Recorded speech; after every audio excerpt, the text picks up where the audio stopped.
Assalamualaikum warahmatullahi wabarakatuh. Selamat siang anak-anak, selamat siang orang tua.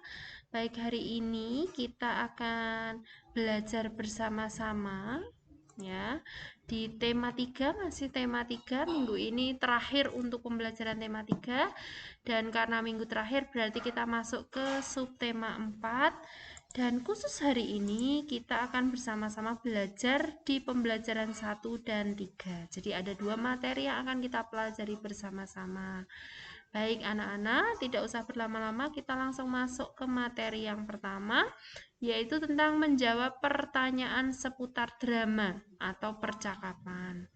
Nah, untuk materi kali ini, silakan anak-anak membuka buku paket tema 3 kalian terlebih dahulu di halaman 114 sampai 116 ya. Jadi halaman 114 sampai 116. Baik, di layar Bu Ina sudah cantumkan bacaan apa yang ada pada halaman 114 sampai 116. Jika anak-anak melihat di layar, ada sebuah cerita berupa percakapan dengan judul Si Ulat dan Si Semut. Nah, cerita ini atau percakapan ini itu dibuat oleh Agung Hastomo ya, jelas sekali tulisannya di sini.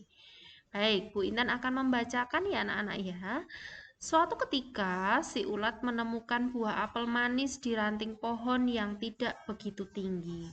Si ulat berkata, "Wah, apel. Nyam nyam nyam nyam. Pasti rasanya manis. Coba ah." Si ulat bersiap menyantap apel itu. Si semut berkata, "Hei ulat, apa kamu tidak melihat ada aku di sini? Apel ini milikku. Aku yang lebih dulu menemukannya. Jadi aku yang berhak memilikinya. Pergi kamu dari sini sebelum kupanggilkan teman-temanku untuk mengusirmu." Si ulat berkata, "Hei semut, jangan begitu dong. Apel ini kan besar dan bulat, jadi cukup untuk kita makan berdua." Si semut kemudian menjawab, "Tidak bisa. Apel ini milikku. Aku yang pertama kali menemukannya. Jangan coba-coba kamu memakannya. Pergi sana, cari apel yang lain." Si ulat kemudian menjawab, "Apa kamu bilang? Sini kalau berani." Si semut menjawab, "Siapa takut?" Si ulat lalu berkata, "Rasakan gatalnya bulu-buluku nanti." Si semut dan si ulat yang hendak berkelahi saling gigit. Tiba-tiba mereka kaget. Ada si anak manusia yang datang. "Wah, ada apel besar. Lumayan siang-siang begini." Si semut dan si ulat berhenti berkelahi. Mereka saling memandang. Si semut berkata, "Ada juga yang mau makan apel ini?" Si ulat lalu menjawab, "Bagaimana kalau dia yang makan? Kita tidak dapat apa-apa dong." Si semut dan si ulat diam dan berpikir. Si semut lalu berkata, "Aku ada ide. Kita takut-takuti saja dia. Bagaimana?" Si ulat menjawab, "Baiklah, aku setuju ide itu." Begitu si anak hendak memakan apel itu, si semut dan si ulat segera beraksi. Semut berdiri di atas kepala si ulat, menjadi hewan baru yang mengerikan. Si anak berkata, "Tolong, ada hewan aneh. Tolong!" Lari terbirit-birit. Si semut dan si ulat, "Hahaha, ini gunanya berteman. Yuk kita makan apel ini bersama-sama."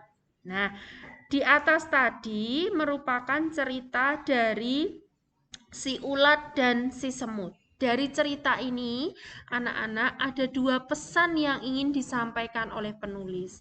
Yang pertama yaitu kita harus mau bekerja sama satu dengan yang lain. Bekerja sama di sini maksudnya bekerja sama untuk melakukan hal yang baik, bukan untuk melakukan hal-hal yang tidak baik. Misalnya, bekerja sama untuk menjaga kebersihan kelas itu bagus dan baik. Bekerja sama untuk belajar itu juga bagus ya. Walaupun anak-anak boleh belajar berkelompok, tetapi dalam kondisi pandemi begini harus hati-hati ya. Kita harus benar-benar menjaga jarak ya.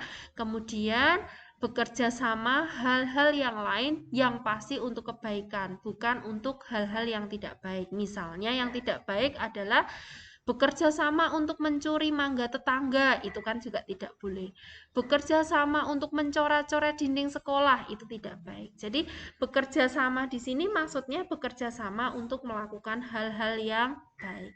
Pesan yang kedua dari cerita ini adalah anak-anak bahwa ternyata kita tidak bisa hidup sendiri.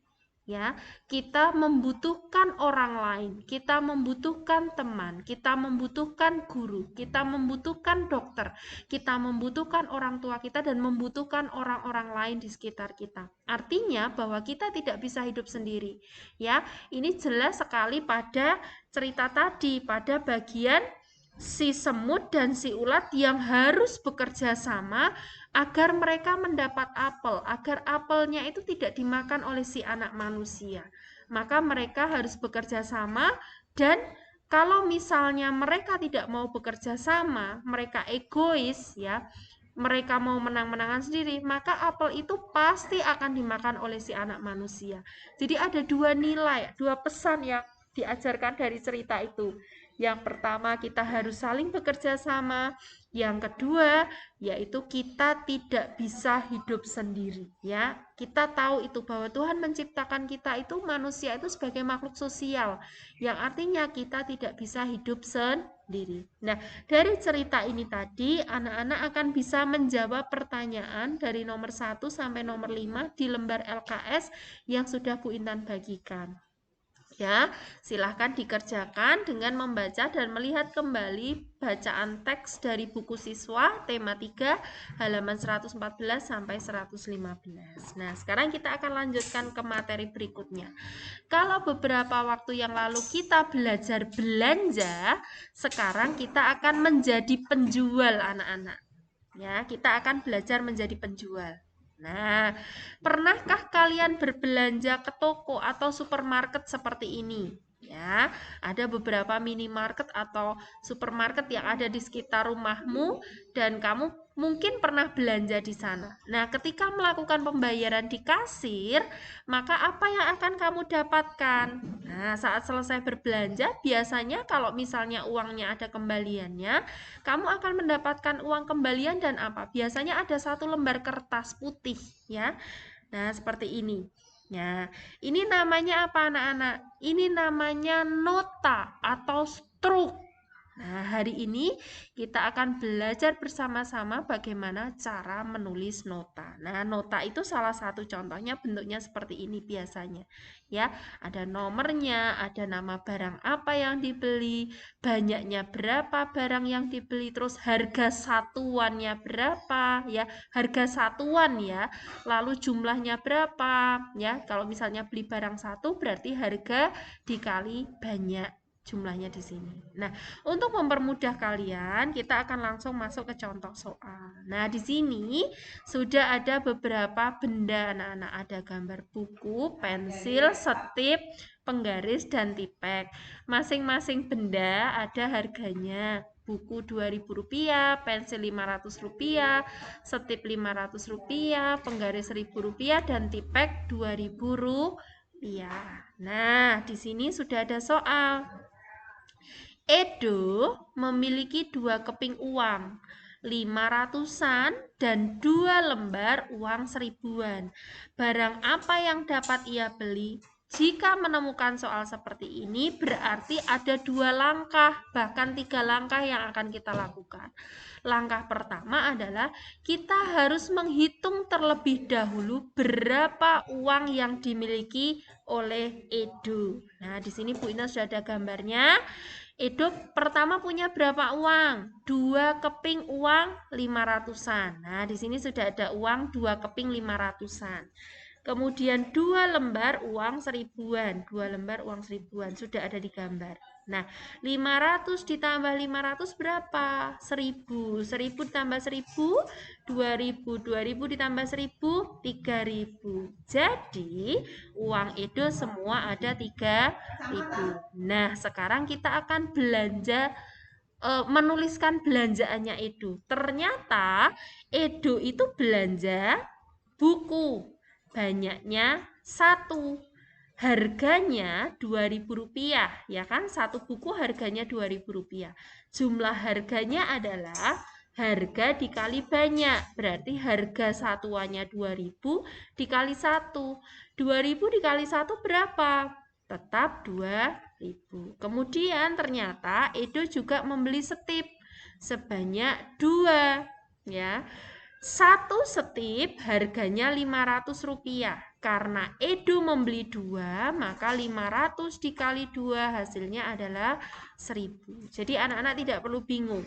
1000 di sini didapat harga setip satuannya yaitu 500 dikali 2 karena Edo membeli 2 setip. Sehingga jumlah total harga yang dibayarkan untuk setip sendiri adalah Rp1.000. Setelah ditotal dari jumlah barang, harga 2.000 ditambah Rp1.000 menjadi Rp3.000.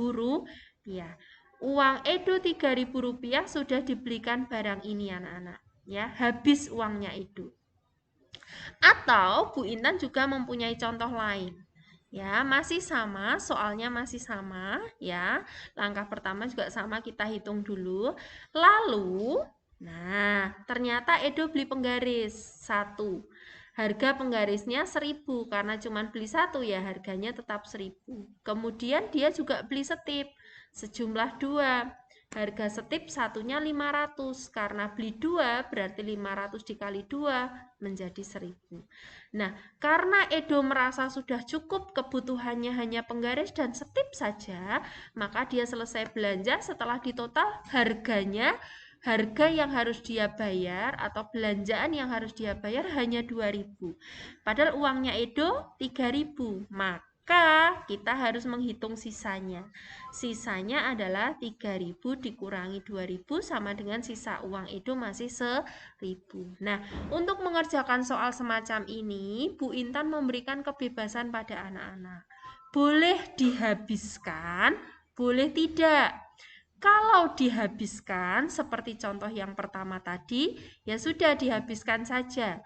Tetapi kalau misalnya sisa, maka anak-anak punya kewajiban untuk juga menuliskan sisa uangnya berapa.